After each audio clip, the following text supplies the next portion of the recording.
that have been provided for them, and this group was thinking of things that God has provided. Now, hopefully, even if you didn't write them down, you paid attention and you at least know. So everyone at each of the table can think about what was written or what was decided on that table. But I'm going to kind of switch things up here. I'm not going to ask you to share what you wrote down. I don't get a, aww. Somebody didn't write down something so awesome to share. Instead, I want you to take just a moment and look at the list, whether it's stuff you provided or things provided for you, and I want you to think about what the motive was. Yeah. So whether you provided, it was provided for you, or God provided it. Someone from the table shout out, what was the motive from this group here? Love. What was the motive for people here?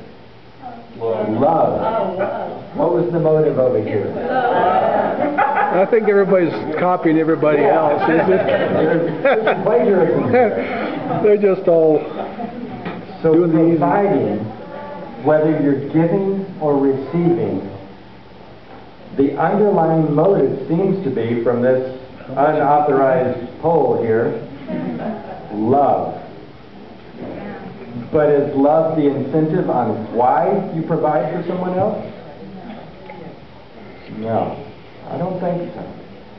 Also, just out of curiosity, of your list of things either you provided or someone else provided for you, does anyone, any table here, raise your hand if you have some things that most people would consider negative written on your list.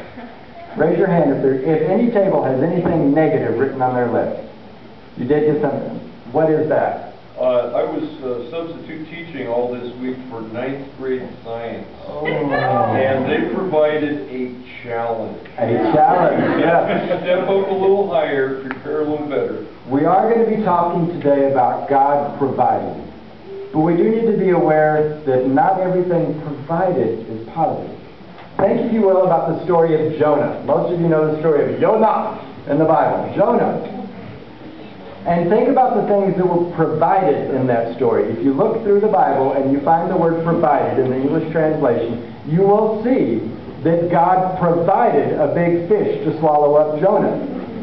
Now, granted, the alternative was he would have drowned. But most people wouldn't list being swallowed by a fish as something that God provided for me. But if you follow the story of Jonah further, and if you have a concordance and you just punch in provide or provided and look up in the book of Jonah, you will then see that God provided other things. God provided a leaf to come grow over Jonah. Then God provided a caterpillar to chew up that leaf and kill it. God provided heat and wind to torture and torment Jonah. Was provided by God. This message was provided by God. So, God doesn't always provide what you want. He provides what you need. How many of you have heard that before? You make your list of your wants and your needs, and my women folks just usually have one line in the middle. And what's the difference? So, God knows the difference between what you want and what you need. We're going to look at several little stories, depending on how time we have here, of some instances of God providing, and we're going to see what we can learn from that. The value in anything is what you can learn from it. So we're going to see what we can learn. If you have a Bible, turn, if you will, to Genesis 22. And we're going to read a story of Abraham. Everyone know the story of Abraham and Isaac? It's a pleasing, pleasant story for us dealing with kids, except if you're dealing with 9th graders, right? It can be a very troubling and emotional story for parents. How many of you are parents in the room here? Yes. Ashley, you better raise your hands 2 or 3 times, because you're parenting enough to hear. But anyway. That wasn't meant to be rude. Did it come out that way? No. Abraham. Genesis 22, beginning in verse 1. Sometime later, God tested Abraham, and he said to him, Abraham, that's a good thing for God to call you. He could call you worse. Here I am, he replied. Now, first of all, Did Abraham have the Bible to read this story? He was the actor in the story. So we just read that God had a test for Abraham. Abraham didn't know that, did he? Didn't know it. Okay, keep that in mind. Verse 2, we're getting right along here. Then God said, "Take your son, your only son Isaac, whom you love, and go to the region of Moriah. Sacrifice him there as a burnt offering on one of the mountains I will tell you about." Whoa. Verse 3. Early the next morning, Abraham got up and saddled his donkey. He took with him 2 of his servants and his own son Isaac. When he had cut enough wood for the burnt offering, he set out for the place God had told him about. On the 3rd day, Abraham looked up and he saw the place in the distance.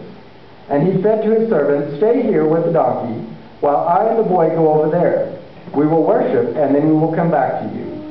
Abraham took the wood for the burnt offering, and he placed it on his son Isaac.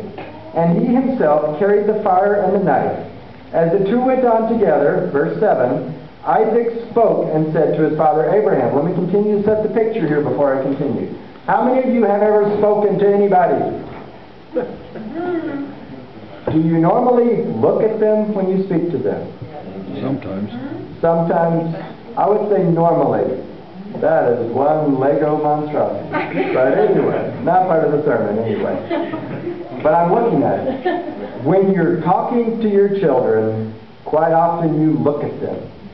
When they're talking to you, they look at you. I'm going to venture to wager to speculate, which is not always a good thing to do with Bible text.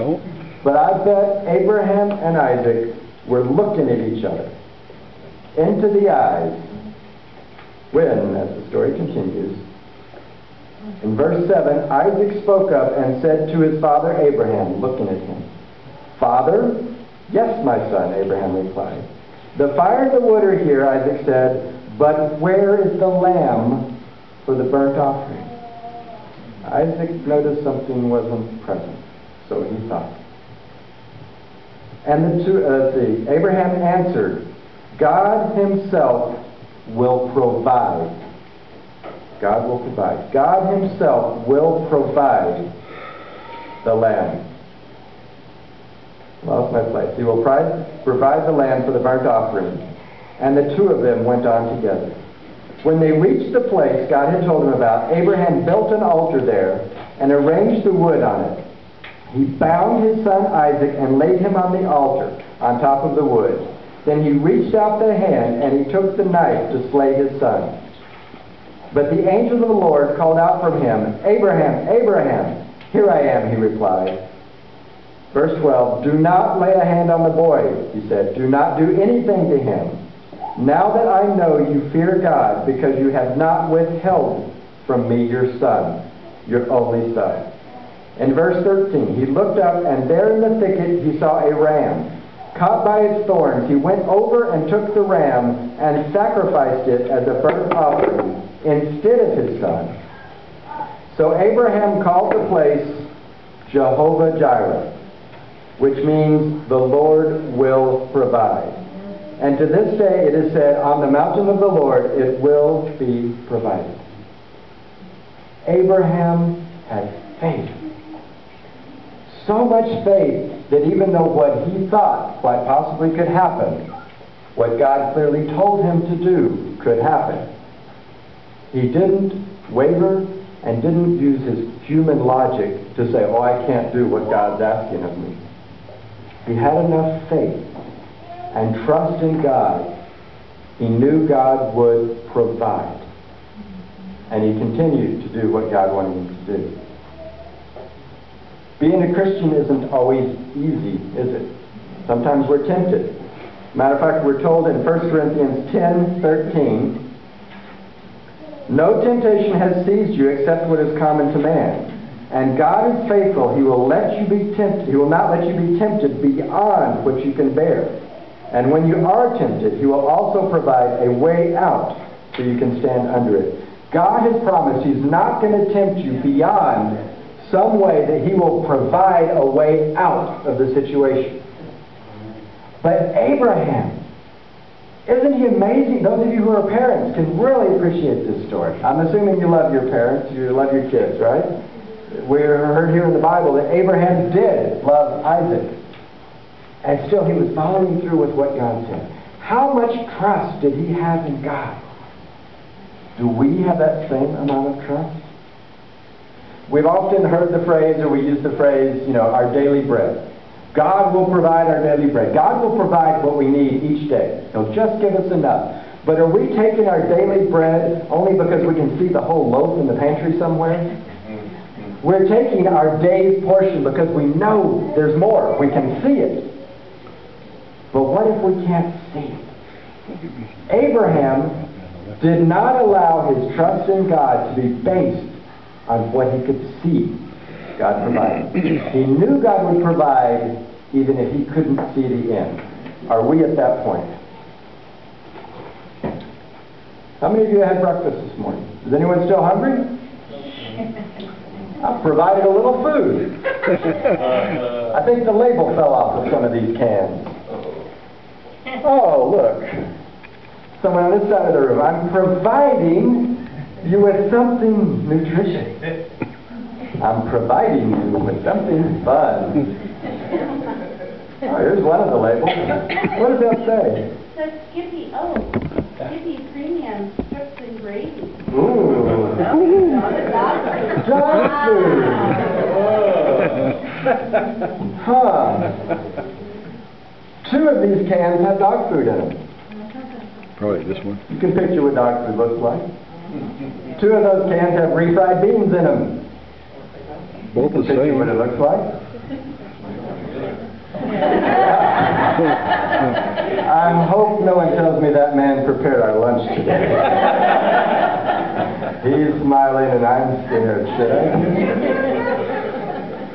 Are you going to take what I provided you to eat? Well, if it's beans. Yeah. Yeah. What, are you questioning it? I'm providing it. Well, Yeah, your dog will eat it anyway. back in the 70s he used to. Do we always openly, blindly accept what's provided for you?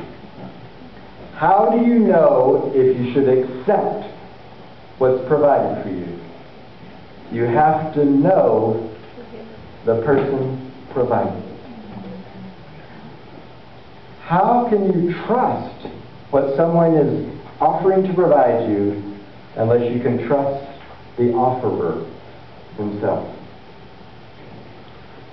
How many of you have heard the phrase, as you were a kid, or maybe you are a kid, don't take candy from a stranger? Or don't take gum from a stranger. Don't take any food from a stranger. You're a stranger. I'm stranger than most, but watch that. And it's true. You should not take something from a stranger. So it's also true, God should never be a stranger.